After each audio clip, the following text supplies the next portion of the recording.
جب حضور قرب خاص میں گئے، ان منازل کو طے کر گئے جہاں تک نہ کوئی گیا تھا نہ کوئی پہنچ سکتا تھا، تو اللہ نے اپنے محبوب کو بہت کچھ دیا،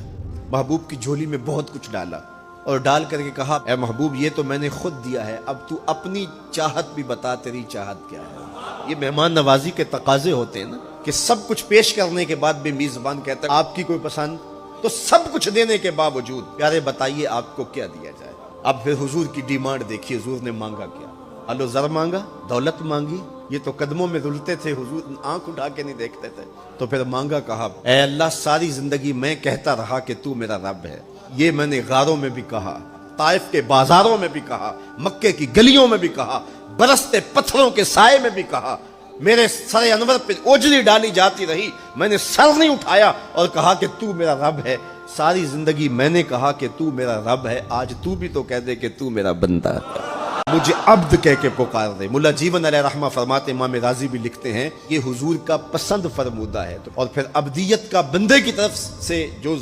اظہار ہوگا اس کے لیے پھر 50 نمازوں کا تحفہ دے دیا، اور وہ 50 نمازیں پھر 5 نمازوں کی صورت کے اندر باقی رہیں۔ حضرت موسیٰ نے تو عرض کیا تھا کہ ایک بار اور جائیے، لیکن میرے حضور نے کہا تھا مجھے اپنے رب سے حیا آتی ہے۔ عادت باری یہ تھی نا، ہر بار 5 نمازیں معاف ہوتی تھی، اب بھی جاتے تو 5 نمازیں معاف ہو جاتی، لیکن کہا کہ اپنے رب سے حیا آتی ہے۔ اب امت کو کیا حیا نہیں کرنی چاہیے کہ 5 نمازیں امت کے لیے رہ گئی، ثواب 50 کا ہی ملے گا، اور معراج کا خاص تحفہ لے کر آئے اور کہا کہ صلاۃ و معراج المومنین، یہ مومن کا معراج ہے، میں تو سر عرش پہنچا ہوں، لیکن تمہارا معراج کیا ہے؟ تم سجدے میں سر جھکاؤ، دیکھنا تمہارا مالک تمہیں کتنا قرب دیتا ہے۔ جب کوئی شخص سجدہ ریز ہوتا ہے اس پہ اتنی رحمتیں اترتی ہیں، اگر اسے پتہ چل جائے کہ یہ رحمتیں نازل ہو رہی ہیں، وہ سجدے سے ساری نہ اٹھائے۔